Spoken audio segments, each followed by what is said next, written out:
मंगलमय मंगल करण वीतराग विज्ञान। नमो ताहि जाते भये अरहंतादि महान।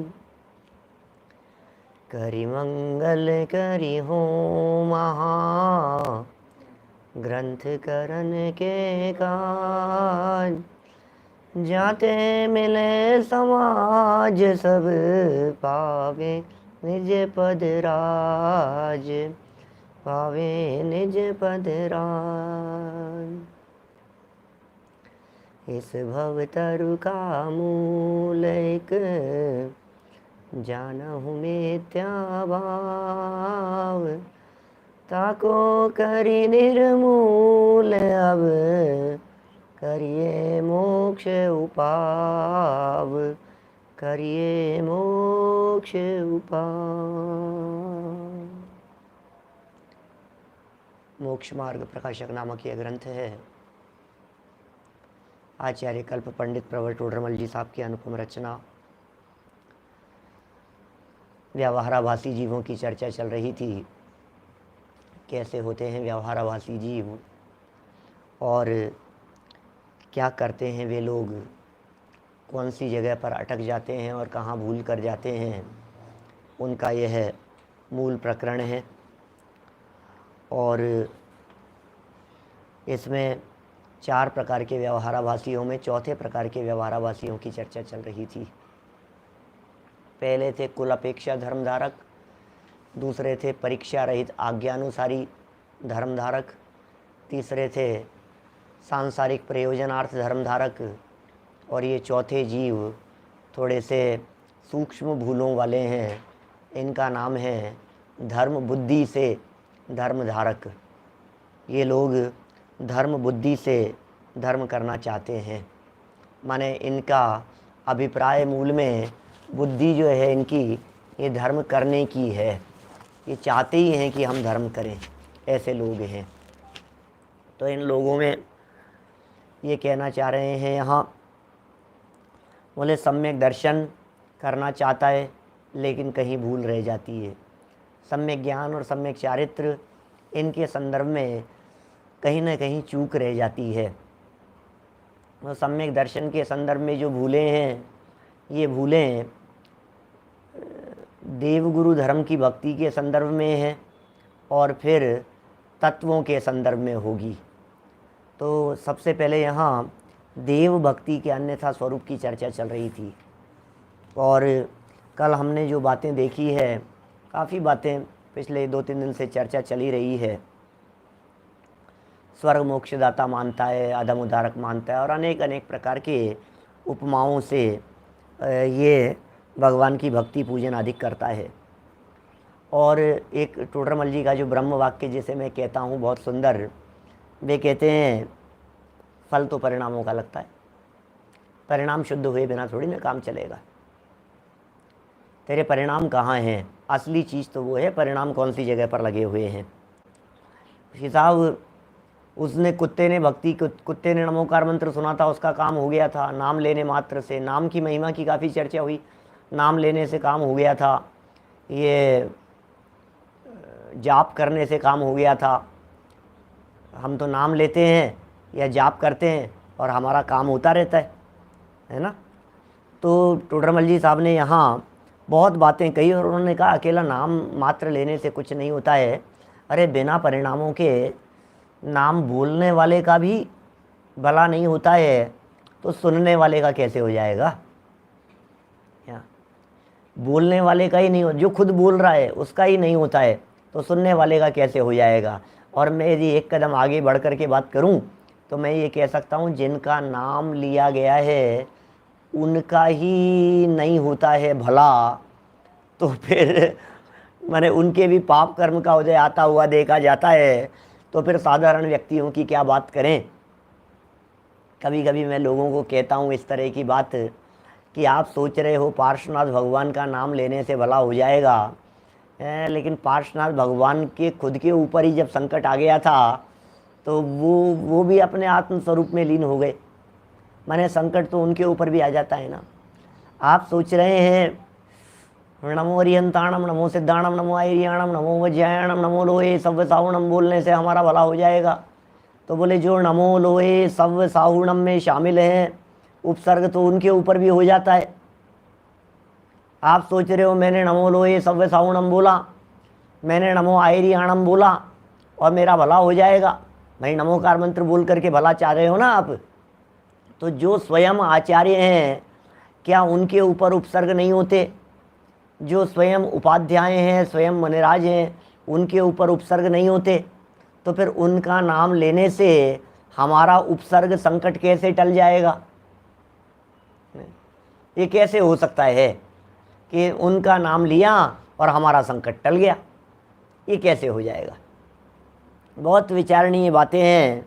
और ये कहा कि भैया सच्ची बात तो ये है कि जो तुमने कुत्ते का और इनका उनका जो तुमने दो चार उदाहरण सोचे हैं दिमाग में, उन सब में भी नमोकार मंत्र सुनने के काल में परिणाम निर्मल हुए थे, तब काम हुआ था।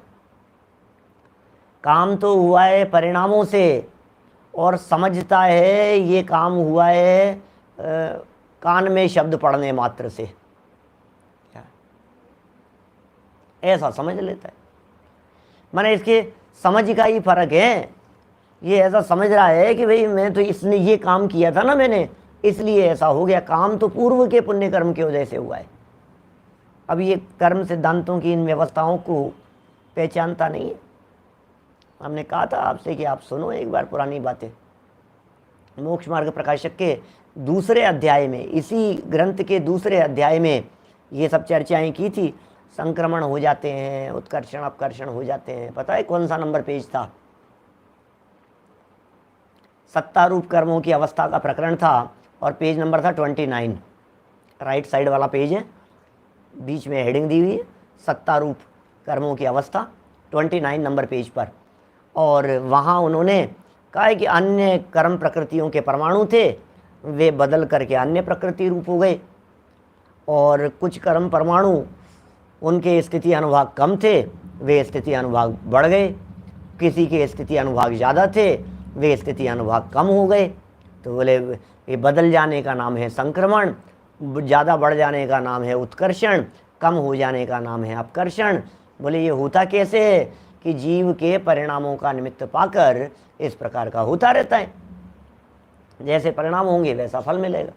अब इसे ऐसा लगता है कि नहीं, जैसे देखो तबीयत खराब हो गई तो तबीयत खराब होते ही नॉर्मली लोग क्या सोचने लगते हैं, क्या खाया था, सुबह क्या खाया था, शाम को क्या खाया था। तो अब वो तुरंत जो है ना, उससे जस्ट पहले जो कुछ भी खाया हो तुरंत उसके माथे पर, और यार तुमने तो हलवा खाया था इस वजह से हो गया, तुमने आज तो ये खा लिया था इस वजह से हो गया, तुमने मंगोड़ी खा ली थी, पकौड़ी खा ली थी, ये खा ली थी, अच्छा घेवर खाए थे, ओ हो इस वजह से हो गया। अब ये सीधी इसकी सुई जस्ट पहले वाले पे अटक जाती है। अब यहाँ ये जो भक्ति की चर्चा कर रहे हैं ना, देव भक्ति के अन्यथा रूप में क्या हो जाता है, प्रॉब्लम ये हो जाती है, तुम्हारे ऊपर आया हुआ था कोई संकट, हमारे ऊपर आया हुआ था कोई संकट, जगत में किसी के भी ऊपर, और उसने कर ली कोई विधान अनुष्ठान, और अब अनुष्ठान करने के तत्काल बाद में वो संकट मिट गया, तो इसे ऐसा लग गया कि उसकी वजह से मिट गया। बोलो, मुझे कहानी याद आ रही है बीच में, सुना दो क्या? एक बहुत गरीब आदमी था, बहुत गरीब आदमी, और वो किसी गरीब आदमी तो था ही, लेकिन रोजी रोटी उसकी चलती थी। तो वो किसी मजार पर जाता था और वहाँ जाकर के अपना माथा टेकता था। 6 महीने हो गए, साल भर हो गए, 2 साल हो गए, अब गरीब तो था ही, अब रोजाना वहाँ जाकर के माथा टेकता था। तो अचानक क्या हुआ, उसकी गरीबी किसी एक ज़रूरत से ज़्यादा लेवल पर बढ़ गई और बहुत ज़्यादा परेशान हो गया। तो वहाँ जाकर के जिस मजार पर जाता था, वहाँ जाकर के माथा टेकता था। एक दिन वहाँ के जो पुजारी संत महात्मा थे, उनसे कह दिए कि भाई मैं तो बहुत संकट में हूँ और इतने सालों से यहाँ आ रहा हूँ, कुछ मेरे को तो कुछ फल मिला नहीं इसका, मैं क्या करूँ, बहुत बहुत परेशान हूँ। मैंने तो सोचा था इस मजार की महिमा सुनी थी मैंने बहुत कुछ। तो अब हुआ ये कि उसने जो संत महात्मा था उसने ये कहा कि भाई मैं तो क्या कर सकता हूँ, लेकिन कुछ ना कुछ तुम तो एक काम करो, एक गधा है हमारे यहाँ एक, इस गधे को ले जाओ। गधा दे दिया उसने। तो ठीक है, गधा दे दिया। अब ये गधे से काम चलाने लगा, बोझा ढोने लगा, इसकी रोजी रोटी चलने लगी। खूब रोजी रोटी चलती थी, घर का सारा खर्चा निकल जाता था, कमाता था, गधे के ऊपर सारा काम करता था। लेकिन साल 2 साल 3 साल बाद में क्या हुआ कि वो गधे की खूब महिमा आती थी इसको, लेकिन वो गधा भी मर गया। सुनना ध्यान से क्या कह रहा हूं। अब गधा मर गया, क्या सुनी होगी मेरे से कभी, पुराने में बहुत सालों पहले सुनाई है, लेकिन पहले कभी। अब वो गधा मर गया साहब, अब क्या करें। तो इसको तो बहुत महिमा थी गधे की, तो इसने क्या किया, उस गधे की एक मजार बना दी। गधे को वहां उसने जहां दफनाया उस जगह पर उसने चबूतरा सा बना दिया। गधे के जहां मरा था गधा, गधे की महिमा बहुत थी कि गधे की वजह से मेरी रोजी रोटी चलती थी, गधे की वजह से ही सब कुछ चलता था, मैं क्या करूं। ऐसा सोच करके उसने गधे को जहां था उस जगह पर एक चबूतरा बना दिया, और वहां रोजाना उसके बैठ करके रोता रहता था उस जगह पर। अब रोता रहता था। अचानक क्या हुआ, उधर से कोई एक राहगीर निकल रहा था, और उसने देखा इसको कि ये उस चबूतरे पर माथा टेक करके रो रहा है। उसको भी ऐसा लगा कि शायद पता नहीं किसी संत महात्मा का ये होगा, मकबरा होगा, चबूतरा होगा। ऐसा जान करके वो भी अपनी उसने गाड़ी रोकी, और गाड़ी रोक करके उसने वहाँ माथा टेका। इसको देखा वहाँ माथा टेक करके रोते हुए गधे के मालिक को। अब गधे का मालिक माथा टेक करके रो रहा था, तो ऐसा सोच करके ये भी सड़क चलता आदमी माथा टेक करके और कोई अपनी मनोकामना मांग करके और चला गया। संयोग से हुआ ऐसा, वो अपने गांव या जहाँ पहुँच रहा था, उसका जो काम उलझा हुआ था वो निपट गया, वो सुलझ गया, वो काम हो गया। और साहब काम हो गया तो इसके दिमाग में तो कौन सी बात, ओहो मैं तो वहाँ माथा टेक करके आया था, उससे काम हो गया। जरूर किसी बहुत पुण्यशाली संत महात्मा की कोई बड़ी मजार होगी, और उसने गांव में कह दिया कि मेरा काम तो इस वजह से हो गया, मैं तो वहाँ माथा टेक करके आया था, मेरे को तो काम होने की बिल्कुल उम्मीद नहीं थी, और ये तो भाई साहब उसी का चमत्कार है। क्या अब दिनों दिन पैसे वो तो गांव में ऐलान कर दिया, भीड़ लगने लग गई वहाँ। कहाँ पर, गधे की मजार पर। धीरे धीरे बड़ा मंदिर बन गया, मान्यता हो गई उसकी। अब ये ऐसे हो जाता है, बोलो दुनिया भर में क्या करें। अब वो खूब पैसा उसको वापस, मरने के पहले गधा काम आता था उसके, और मरने के बाद भी गधा उसकी आजीविका का साधन बन गया। चढ़ावा आने लगा और पैसा आने लगा, पैसों की बरसात होने लगी। कई महीनों निकल गए, 2-4 साल निकल गए। उधर से वही महात्मा निकले, वो पहले मजार वाले, क्या वो निकले, बोले अरे मैंने तेरे को अपना गधा दिया था, क्या हुआ, और ये क्या खुल के यहाँ क्या कर लिया है तूने। तो कहा महाराज आज मैं जो कुछ भी हूँ सब आपकी वजह से ही हूँ। कि क्या हुआ कि आपने जो गधा दिया था वो गधा मर गया था, और वो मरे हुए गधे की ये मैंने यहाँ चबूतरा बना दिया, और फिर देखो आप इसकी मान्यता ऐसी हो गई है, मरने के पहले भी सहयोग किया गधे ने खूब मेरा, और मरने के बाद भी मैं आपका उपकार भूल नहीं सकता हूँ। क्या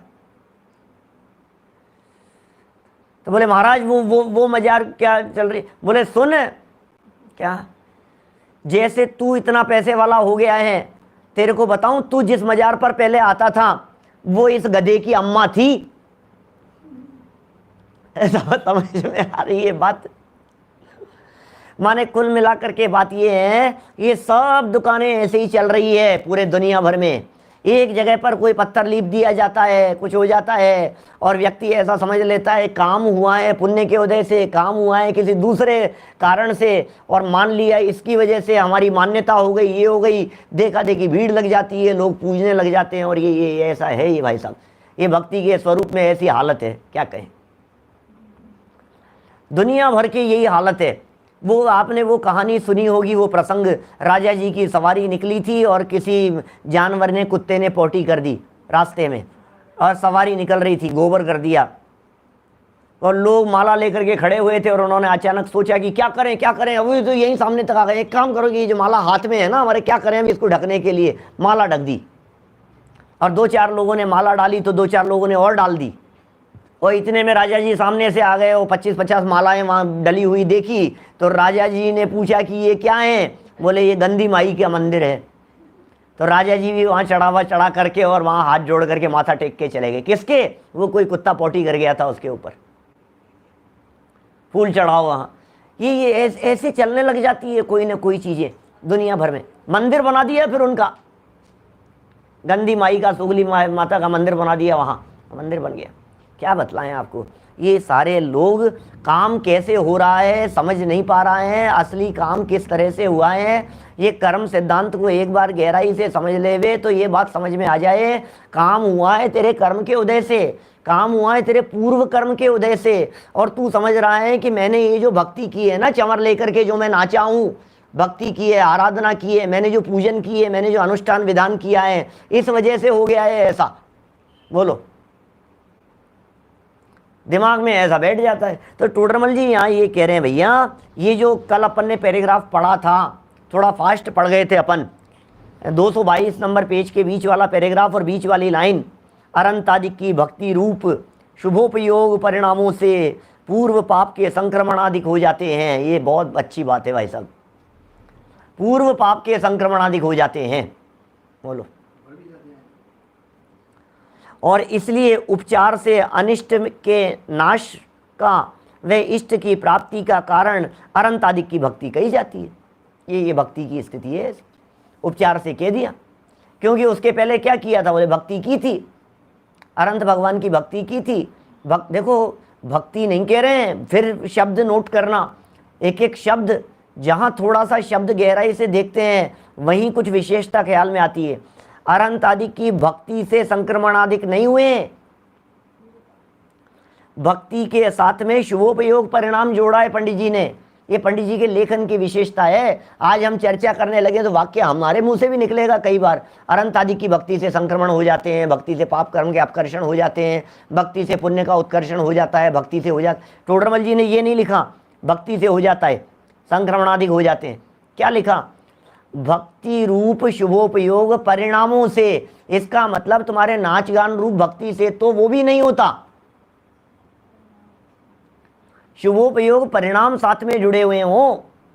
भक्ति हो रही थी, नाच गान भी हो, कोई दिक्कत नहीं है, लेकिन उस नाच गान के साथ में यदि आपके शुभोपयोग परिणाम होंगे तो काम होगा, और शुभोपयोग रूप परिणाम नहीं होंगे तो अकेली वो भक्ति कुछ भी करने में समर्थ नहीं है, कुछ भी नहीं होगा उस भक्ति से। क्या हो जाएगा उस भक्ति से? बोलो, देखिए क्या कहा फिर, ये जो भक्ति कही जाती है, और कोई व्यक्ति इसमें नादान व्यक्ति सांसारिक प्रयोजन से ही कर रहा हो तो फिर तो फल भी नहीं मिलेगा, फिर तो उल्टा पुण्य की जगह पाप और लगेगा, वो भक्ति अशुभ में निमित्त बन जाएगी, ऐसी स्थिति हो जाएगी। उनसे पाप कर्मों का संक्रमण कैसे होगा? ये पैराग्राफ अपन ने कल पढ़ लिया था। आगे देखिए, ज्ञानी अज्ञानी की भक्ति के संदर्भ में बड़ी सुंदर बात यहाँ प्रस्तुत की है। अभी कह रहे हैं, तथा कितने ही जीव भक्ति क्यों करते हैं? क्योंकि भक्ति को मुक्ति का कारण जानते हैं। और अरे भक्ति से मुक्ति होती है भाई साहब, आप तो भक्ति करो, क्या ऐसी भक्ति होनी चाहिए, क्या ऐसी लगन लगे भगवान के साथ में, बस भगवान, हे भगवान बस आप ही हो, मैंने तो आपके भरोसे मैंने सब कुछ छोड़ दिया है, सब कुछ कर लिया है। ऐसी जिसकी भक्ति हो, भक्ति को मुक्ति का कारण जान लेते हैं, इसी से मुक्ति हो जाएगी।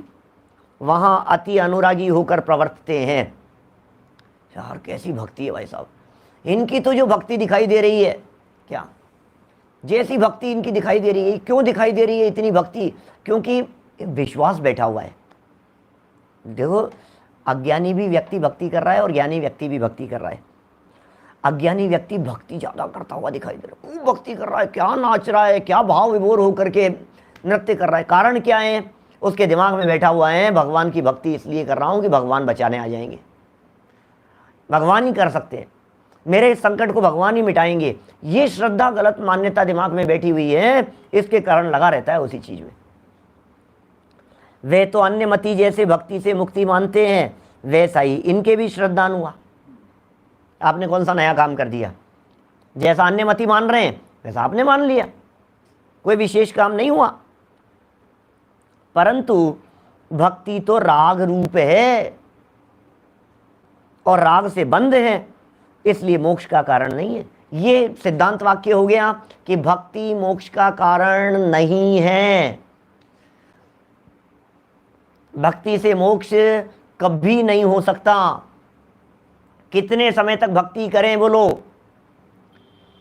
कि जिससे हमारे को मोक्ष मिल जाए? तो सिद्धांत वाक्य क्या है? भक्ति तो राग रूप है, भक्ति में राग है। शुभ राग होगा भले ही, मंद राग होगा, पुण्य बंध की कारण होगी। तो भक्ति तो राग रूप ही है। भक्ति में तो जिनेंद्र देव के प्रति, पंच परमेष्ठियों के प्रति, देवशास्त्र गुरु के प्रति विशेष प्रकार का राग दिखाई देता है। भक्ति में तो राग है क्या? और राग से बंध है। और अभी ये जो राग है ना, ये तो अंदर के राग भाव की बात कर रहे हैं, लेकिन दुनिया तो राग में उलझी है। क्या? कौन से राग में? राग माने धुन, राग परिणाम भी है और राग माने धुन भी है। अभी जो लोग नाचते गाते दिखाई देते हैं प्रतिष्ठाओं में, वे तो सब धुन पर नाच रहे हैं। शब्द भी कहाँ है, भक्ति का राग भी कहाँ है? समझ में आ रही है बात? उनको तो धुन दिखाई दे रही है। क्या धुन? कोई ऐसी धुन होनी चाहिए जिस धुन के ऊपर हमारे पैर थिरकते हों। क्या? मेटो राग कुटेव, जो विनय पाठ में लिखा, उसकी तो खबर ही नहीं है इसको। क्या? ये तो भक्ति मुक्ति दातार, उस लाइन पर रीझता है। भक्ति से मुक्ति हो जाती है, इस लाइन पर रीझता है। तो भक्ति तो राग रूप है और राग से बंध है, इसलिए मोक्ष का कारण नहीं है। भक्ति तो किसी भी रूप में मोक्ष का कारण नहीं हो सकती है। जब राग का उदय आता है, अब मार्मिक बात, ज्ञानी अज्ञानी के अंदर अंतर करने की कोशिश कर रहे हैं। माने कोई व्यक्ति ये कहे कि साहब ज्ञानी भी तो करता है, ये देखो लिख रहे हैं यहाँ, देखिए भाई साहब, राग का उदय तो सबके आता है। अभी घर गृहस्थी में बैठे हुए हैं, अभी छद्मस्त जीव हैं, राग का उदय तो आएगा। अब राग का उदय आया, अब राग को चाहिए अवलंबन, और अवलंबन उस राग को यदि कोई जो मिलेगा उसका अवलंबन कर लेगा वो राग। अब यदि अवलंबन मिल गया है बाल बच्चे परिवार, तो राग अशुभ हो जाएगा। और यदि आपने राग का उदय आने पर अवलंबन लिया पंच परमेष्ठी का, तो वो राग शुभ राग की दिशा में बदल जाएगा। मतलब राग की दिशा बदल दी। समझ में आ रही है बात? जैसे बच्चे जो बहुत शैतान होते हैं ना, वो बहुत उछल कूद कर रहे होते हैं, तो आप क्या करो, उन बच्चों की दिशा बदल दो उपयोग की। क्रिएटिविटी तो है उनमें, उत्साह तो है उनमें, लगन, कुछ ना कुछ करने का जज्बा तो है, लेकिन क्या करें? बोले दिशा बदलनी है, बस यही तो काम करना है। जैसे मैं कहता हूँ ना कई बार, ये जितने बड़े बड़े क्राइम करने वाले लोग होते हैं, आजकल तो सब सोशल मीडिया के ऊपर क्राइम चल रहे हैं। ये आजकल तो टेक्नोलॉजी में क्राइम हो रहे हैं, हैकिंग हो रही है। ये जितनी हैकिंग, ये सब बहुत बुद्धिमान लोग हैं, बड़े बड़े आतंकवादी लोग हैं, बड़े बड़े काले धंधे करने वाले लोग, ये सब कोई कम बुद्धिमान थोड़ी ना होते हैं। बुद्धि तो बहुत है उनके पास में। तो किया क्या? बुद्धि का उपयोग जिधर किया है उसको सिर्फ डाइवर्जन चाहिए। क्या? दिशा बदलनी है उसकी और काम हो जाएगा। बोलो, माने जितने साइबर क्राइम करने वाले लोग हैं, सिर्फ इतना सा हुआ है, उनको सही डायरेक्शन नहीं मिला। बुद्धि तो इतनी थी कि वे देश के विकास में बहुत योगदान कर सकते थे, लेकिन क्या किया? दुरुपयोग किया, तो देश के विनाश में काम कर रहे हैं। तो सही दिशा में हो तो विकास कर जाएगा, गलत दिशा में हो तो विनाश कर जाएगा। अभी राग का उदय आया किसी भी व्यक्ति के, अब राग के उदय में अवलंबन देवशास्त्र गुरु हो तो बोले शुभ राग, और राग का उदय आया और अवलंबन टीवी बन गया, म्यूजिक बन गया। देखो, किसी व्यक्ति को संगीत का बहुत शौक है, म्यूजिक का बहुत शौक है, अब वो गाने सुनता है, फिल्मी गाने सुनता है, उलझा रहता है, उसके अंदर नाचता गाता रहता है। अब देखो, रस है ना उसका, संगीत का रस है, तो आप उसकी दिशा बदल दो, तो धार्मिक भक्तियों के अंदर उसका उपयोग लगा दो, तो वो शुभ के अंदर बदल जाएगा, अशुभ से बदल करके शुभ हो जाएगा। ये कह रहे हैं यहाँ हुआ क्या, जब राग का उदय आता है, 222 पेज पर देखिए, जब राग का उदय आता है तब भक्ति न करे तो पापानुराग हो। राग का उदय तो आया है, अब भक्ति तो की नहीं, तो पापानुराग हो। इसलिए अशुभ राग छोड़ने के लिए ज्ञानी भक्ति में प्रवर्तते हैं। ज्ञानी भी भक्ति कर रहे हैं, करते हैं, ज्ञानी जी भी भक्ति क्यों कर रहे हैं साहब, ज्ञानी भक्ति क्यों कर रहा है ये बतलाइए। अशुभ छोड़ने के लिए, पाप से बचने के लिए कर रहा है। और मोक्ष मार्ग को भाई ये निमित्त मात्र भी जानते हैं, वो जानते हैं कि जो मोक्ष मार्ग जीवन में प्रकट हो रहा है, प्रकट होगा, इस मोक्ष मार्ग के लिए ये जो भक्ति है ये निमित्त मात्र है और बाह्य निमित्त है। क्योंकि ऐसा वाक्य कहते हैं ना कई बार, अरहंत भगवान के राग के बिना अरहंत नहीं बना जाता, वीतरागियों के राग के बिना वीतरागी नहीं बना जाता, और वीतरागियों के राग से भी वीतरागी नहीं बनता। क्या, अब दोनों वाक्य हो गए, वीतरागियों के राग से वीतरागी नहीं बनता, वीतरागियों के राग से वीतरागी नहीं बनता, और वीतरागियों के राग के बिना भी वीतरागी नहीं बनता। अरे जिसके हृदय में वीतरागियों के प्रति राग का ही भाव नहीं है, वीतरागियों के प्रति बहुमान का भाव नहीं है, वो क्या वीतरागी बनेगा। और जो व्यक्ति वीतरागियों के राग में ही अटक करके रह गया वो वीतरागी कैसे बनेगा। तो वीतरागियों के प्रति राग भी हो और वीतरागियों के प्रति राग में अटकना भी नहीं हो, तब जाकर के काम होगा। तो ज्ञानियों के हृदय में क्या स्थिति है, अशुभ राग को छोड़ने के लिए भक्ति में प्रवर्तते हैं और मोक्ष मार्ग का बाह्य निमित्त भी जानते हैं, परंतु यहाँ ही उपादेयपना मानकर संतुष्ट नहीं होते, शुद्धोपयोग के उद्यमी रहते हैं। जो व्यक्ति इसी में अटक करके रह गया, भक्ति का निषेध नहीं है, भक्ति में अटकने का निषेध है। भक्ति बुरी नहीं है, भक्ति तो ज्ञानियों के भी होती है। अरे कुंदकुंदाचार्य देव ने भक्ति करते थे रोजाना, ये नियमसार कुंदकुंदाचार्य देव की भक्ति है। बोलो, नियमसार में भक्ति अधिकार लिखा उन्होंने, निश्चय भक्ति की चर्चाएं की, असली भक्ति, दश भक्ति कुंदकुंदाचार्य देव की लिखी हुई है। आचार्य भक्ति, अरिहंत भक्ति, सिद्ध भक्ति, ऐसी भक्तियां हैं, श्रुत भक्ति, तो कई तरह की भक्तियां हैं। तो भक्ति तो ज्ञानियों के जीवन में भी होती है। चौथे गुणस्थान से लेकर 10वें 12वें गुणस्थान तक भी आप ये कह सकते हो कि भाई ये भक्ति चल रही है उनकी। 10वें तक तो मान लो आप भक्ति है, क्योंकि राग रूप परिणाम है ना, शुभ रूप परिणाम है। क्योंकि 11वें 12वें में तो फिर परिणाम वो यथाख्या चारित्र हो गया है, फिर तो वहाँ कषाय भाव नहीं है, और भक्ति राग रूप है। तो राग का सद्भाव जहाँ तक है वहाँ तक आप भक्ति का सद्भाव कह सकते हो। राग का सद्भाव 10वें गुणस्थान तक है, तो 10वें गुणस्थान तक राग का सद्भाव है, इसका मतलब 10वें गुणस्थान तक भक्ति है। ऐसा कीजिए। 16 कारण भावना भी भक्ति है, और 16 कारण भावनाएं 7वें गुणस्थान तक भाते हैं मुनिराज।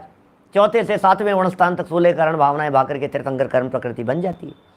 चलिए, लेकिन इसमें संतुष्ट नहीं होते, इस भक्ति में, इस राग में संतुष्ट नहीं होते और शुद्धोपयोग के उद्यमी होते हैं। ये इंपॉर्टेंट बात है। निगाह कहाँ है, रास्ते में सब कुछ आएगा, लेकिन रास्ते को मंजिल मान करके अटक जाएगा तो मंजिल कभी नहीं मिलेगी। और रास्ते को रास्ता जाने तो कोई ऐतराज नहीं। बोलो, भक्ति की 5 गाथाएं हैं क्या, पंचरत्न प्रवचन सार के अंदर, क्या बहुत चर्चाएं हैं। देखिए, यहाँ तो पंचास्तिकाय की बात प्रस्तुत कर रहे हैं, पंचास्तिकाय टीका की 136 नंबर गाथा की टीका है पंचास्तिकाय की। बड़ी सुंदर बात है। ज्ञानी अज्ञानी की भक्ति में फ़र्क देखना। अभी ज्ञानी और अज्ञानी जीव की भक्ति में फ़र्क क्या है और किसकी भक्ति विशेष दिखाई देती है, इस पॉइंट को विशेष खोलेंगे यहाँ। वही पंचास्तिकाय व्याख्यान में कहा है, क्या कहा है, अमृत चंद्राचार्य कह रहे हैं यहाँ भी, अपने अमृत चंद्राचार्य और टोडरमल जी, ये दोनों कितने अपने साथ दे रहे हैं, सुबह शाम दोनों टाइम हर जगह पर। अमृत चंद्राचार्य की टीका है, समयसार, प्रवचनसार और पंचास्तिकाय, इनकी टीकाएं अमृत चंद्राचार्य और जयसेनाचार्य दोनों ने लिखी है।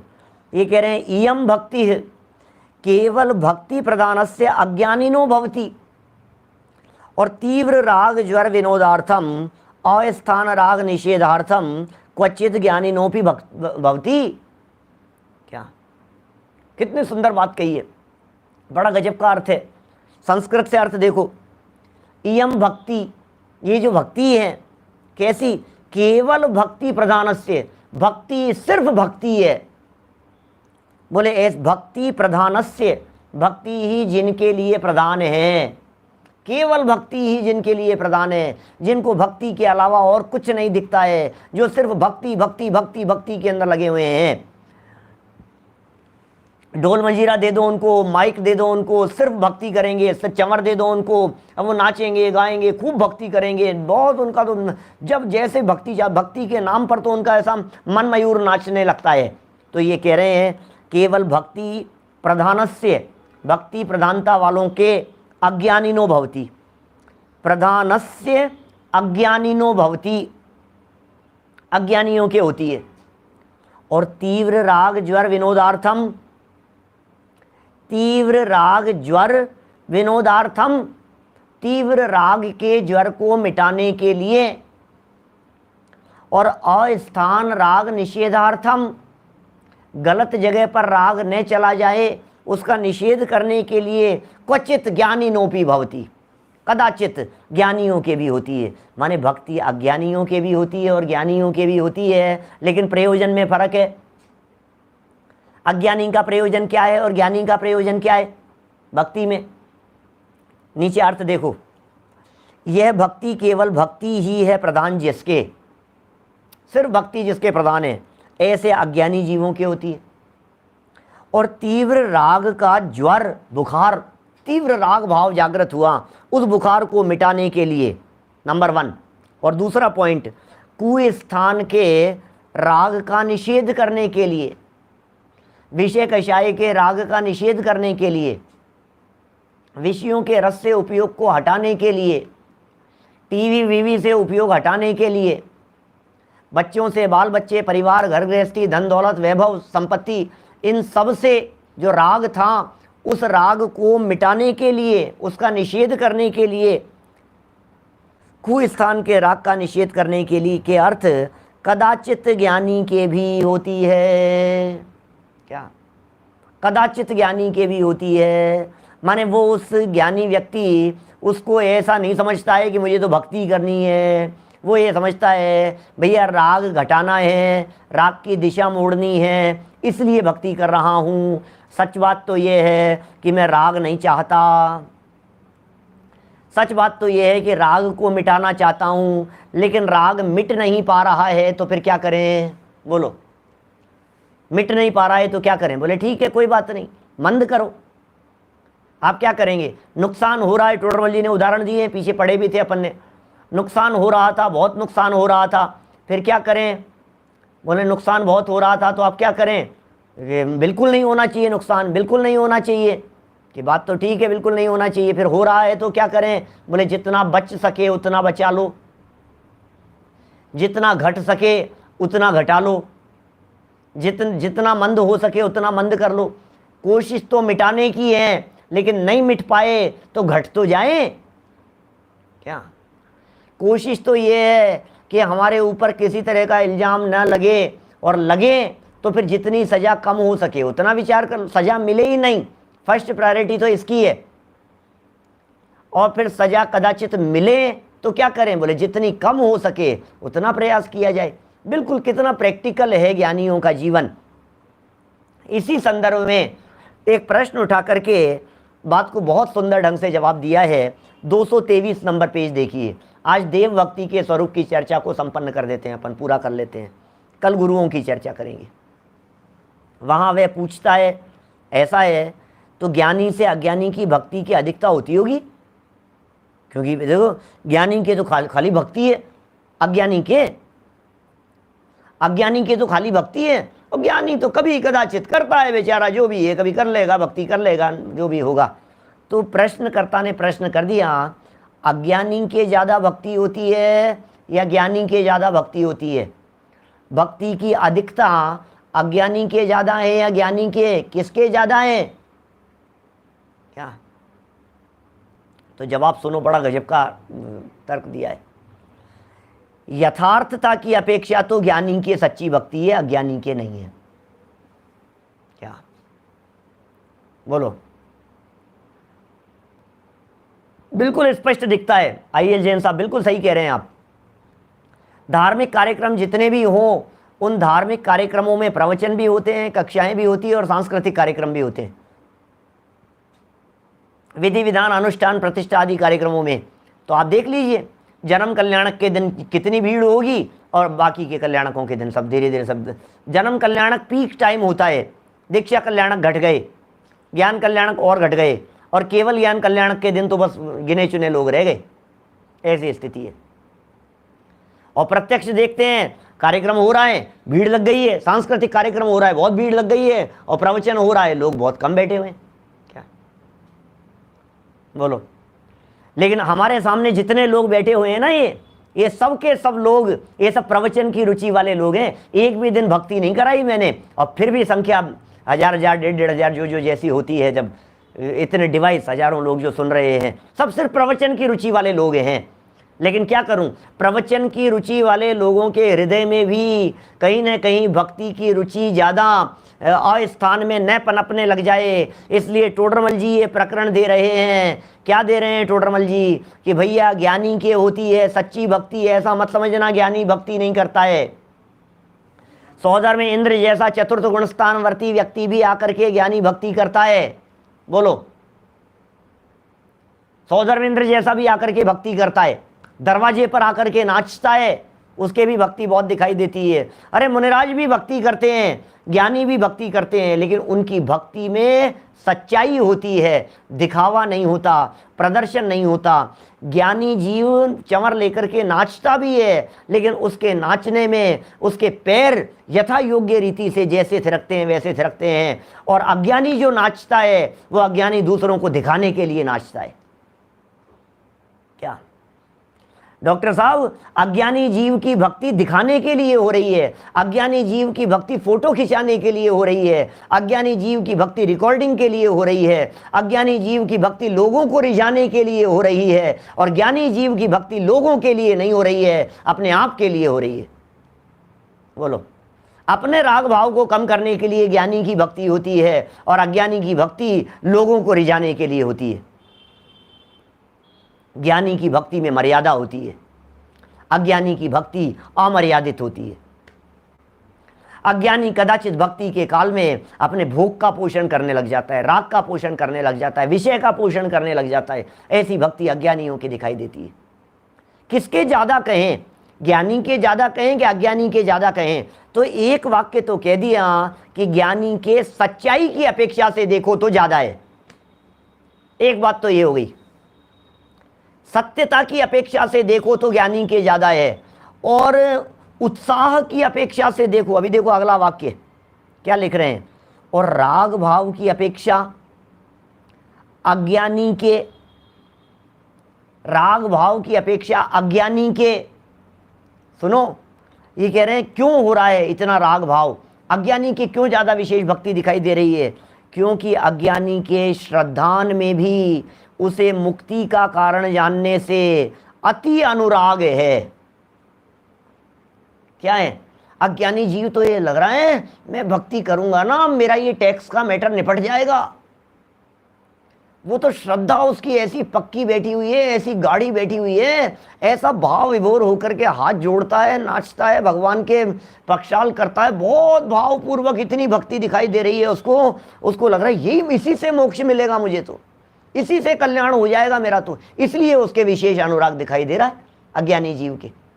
कितने सुंदर लाइन कही है, राग भाव की अपेक्षा अज्ञानी के, राग की अपेक्षा से बात कर रहे हैं। अब अज्ञानी जीव के श्रद्धान में भी उसे मुक्ति का कारण जानने से, वो तो ज्ञानी जीव भी मुक्ति का कारण जान रहा था, लेकिन उपचार से जान रहा था। इधर थी ना लाइन 222 नंबर पेज पर, नीचे से 7वीं लाइन, क्या? मोक्ष मार्ग को बाह्य निमित्त मात्र भी जानते हैं ज्ञानी। 222 पेज पर नीचे से 7वीं लाइन जो अभी अपन ने पढ़ी थी, ज्ञानी भक्ति में प्रवर्तते हैं और मोक्ष मार्ग को बाह्य निमित्त मात्र भी जानते हैं। मोक्ष मार्ग को निमित्त भी जान रहा है, बाह्य निमित्त जान रहा है। ये तो मोक्ष मार्ग को बाह्य निमित्त जान रहा है और अज्ञानी जीव मोक्ष का असली कारण जान रहा है, ये फर्क है। तो जो असली कारण जानेगा उसका उत्साह बहुत ज़्यादा होगा, और जो सोचेगा हाँ ठीक है भाई, ठीक है, कोई बात नहीं, इस भक्ति से क्या होगा, अर्थ तो समझो, भाव तो समझो, परिणाम तो लगने चाहिए आपके। ज्ञानी जीव की दृष्टि परिणामों के ऊपर हुआ करती है। तो बाह्य में कदाचित ज्ञानी को अनुराग बहुत होता है और कभी अज्ञानी को होता है, ऐसा जानना, इसमें क्या है। बाहर में ये बातें दिखाई देती है, कभी ज्ञानी को अनुराग दिखाई देगा विशेष, कभी अज्ञानी को दिखाई देगा। लेकिन अज्ञानी जीव की भक्ति में स्वार्थ दिखता है क्या?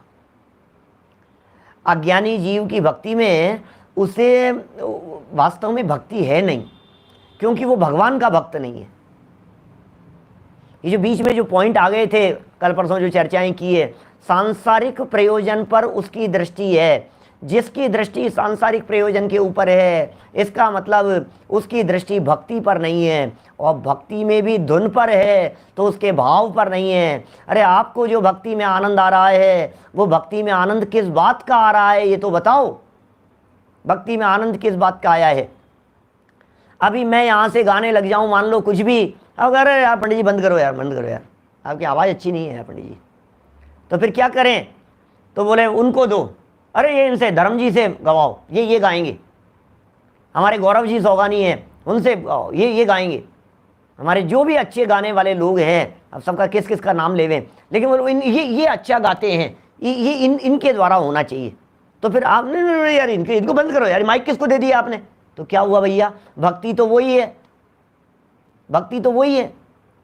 तुझे किस बात का मजा आ रहा था? भक्ति का मजा आ रहा था या भक्ति में छिपे हुए भाव का मजा आ रहा था? यदि धुन का मजा आ रहा है तो इसे जिनवाणी कह रही है कर्णेंद्रिय का मजा है। जो धुन सुन रहे हैं ना, जिसे धुन का मजा आ रहा है, उन्हें उसकी राग का, म्यूजिक का मजा है, उसे इंस्ट्रूमेंट का मजा है, वो संगीत का मजा आ रहा है, वो कर्णेंद्रिय का विषय है। जैसे चक्षु इंद्रिय के विषय नहीं, स्पर्शन इंद्रिय के विषय त्याज्य हैं, रसना घ्राणेंद्रिय के विषय त्याज्य हैं, उसी प्रकार से कर्णेंद्रिय के विषय भी त्याज्य हैं। कि नहीं साहब, फिर भी साहब भाव लगते हैं, साहब भाव लगते हैं, साहब म्यूजिक की तो बात ही अलग ही होती है, म्यूजिक होना चाहिए, ये होना चाहिए, तो भी भैया ज्ञानी की दृष्टि भाव पर होती है। और सच्ची भक्ति बतला दें आपको, नियम सार की भक्ति, मुक्तिगत नर श्रेष्ठ की भक्ति करें गुण भेद से, वह परम भक्ति कही है जिन सूत्र में व्यवहार से। 135वीं गाथा है, कहाँ की? नियम सार की। नियम सार में कुंद कुंदाचार्य देव 135 नंबर गाथा में कहते हैं, 135 नंबर गाथा में, कौन सी भक्ति? गुण भेद से भक्ति करो अनंत भगवान की। अरे यहाँ बैठा है व्यक्ति, शांत चित्त से बैठा हुआ है और उपयोग में चल रहा है, ओहो भगवान तो वीतरागी होते हैं, वाह क्या बात है, ओहो भगवान की सर्वज्ञता को देखो, अनंत चतुष्टय से संपन्न है, अनंत सुखी हैं, अनंत ज्ञान के धनी हैं, अनंत वीर्यवान हैं, वो साधी अनंत काल के लिए सुख सुख सुख और आनंद का उपभोग करेंगे, सदा सदा के लिए अपने स्वरूप में लीन हो गए हैं। बोले ये जो भक्ति है ना अनंत भगवान की, इस भक्ति को कह रहे हैं, बोले ये व्यवहार से भक्ति है, ये भक्ति हो रही है। एक व्यक्ति शांत चित्त से बैठ करके, हाथ पे हाथ धर के, आंखें बंद करके अनंत भगवान के गुणों के बारे में चिंतन कर रहा है, गुण भेद से अनंत भगवान का विचार चिंतन कर रहा है। इसे कुंद कुंदाचार्य देव नियम सार 135 नंबर की गाथा में कह रहे हैं, बोले ये भक्ति है। और बोले ये भक्ति तो व्यवहार से भक्ति है, इसे तो व्यवहार से भक्ति कहते हैं। बोले निश्चय भक्ति क्या होती है? बोले निश्चय भक्ति में भक्त और भगवान का भेद नहीं रहता है, निश्चय भक्ति तो अभेद भक्ति है। निश्चय भक्ति तो जब भगवान की भक्ति का विकल्प टूटकर अपने आत्म स्वभाव के साथ में जुड़ जावे, उसे कहते हैं सच्ची भक्ति, उसे कहते हैं निश्चय भक्ति। बोलो, जब उपयोग बाहर से हट करके अपने ज्ञायक स्वभाव के साथ में जुड़ गया, जुड़ान हो गया, वो निश्चय से भक्ति है। तो व्यवहार भक्ति कौन सी है? बोले चंवर लेकर के नाचने को तो भक्ति कहा ही नहीं। तुम्हारे हाथ पांव जो थिरक रहे हैं उनको तो व्यवहार, अरे वो तो व्यवहार में भी व्यवहार है, स्थूल व्यवहार है, बहुत दूर का व्यवहार है। क्योंकि जब गुण भेद से भक्ति करने को व्यवहार भक्ति कह रहे हैं, तो फिर आपके ये जो नाटक दिखाई दे रहे हैं, इन भक्ति की क्या क्या बात करें, कौन सी भक्ति की बात करें अपन? समझना पड़ेगा गहराई से ये जिनवाणी क्या कह रही है, कौन सी भक्ति की बात कर रही है। इसलिए वो जो सच्ची भक्ति होती है, चाहे वो गुण भेद वाली भक्ति हो, चाहे भेद का विकल्प तोड़कर अभेद ज्ञायक भगवान आत्मा के साथ में अवलंबन वाली भक्ति हो, बोले ये तो है सच्ची भक्ति। निश्चय से सच्ची भक्ति अपने साथ जुड़ना, व्यवहार भक्ति अनंत भगवान की गुण भेद से भक्ति करना, ये सारी भक्ति ज्ञानियों की होती है असली भक्ति। और फिर बाकी अदम उदारक हैं, पतित पावन है, प्रभु पार लगा देना मेरी नैया, ये सब जितनी भक्ति है, पारस प्रभु जी पार लगा दो। अब ये जो भक्ति है, बोले इसको क्या क्या भक्ति कहें? इसमें न तो भगवान को पहचान रहा है ना अपने आप को पहचान रहा है। भक्ति कौन कर रहा है, भक्ति किसकी कर रहे हैं, जिनकी भक्ति की जा रही है वो कौन है, उनका क्या स्वरूप है, सच्ची भक्ति कैसे होती है, सच्चा स्वरूप क्या है भगवान का, इन बातों को यदि नहीं समझेगा तो भक्ति नहीं हो पाएगी, सच्ची भक्ति नहीं हो पाएगी। इस तरह से भक्ति के संदर्भ में जितनी बातें कही है, उन बातों को हमें गहराई से विचार चिंतन और मंथन का विषय बनाना चाहिए। और देव भक्ति के संदर्भ में जिस तरह जिस जगह पर हमारी भूल रह जाती हो, व्यक्तिगत चीज़ें हैं सबकी, उस जगह अपनी भूल को सुधार कर हम सभी अपना आत्मकल्याण करें। इसी मंगल भावना से बात को यहीं विराम दे रहा हूँ। कल करेंगे गुरु भक्ति की चर्चा विशेष। निज निधि निज में बताई, यह अनंत उपकार है, उसके लिए जिन वाणी माँ को वंदना शतबार है, वंदना शतबार है। भगवान कर लो।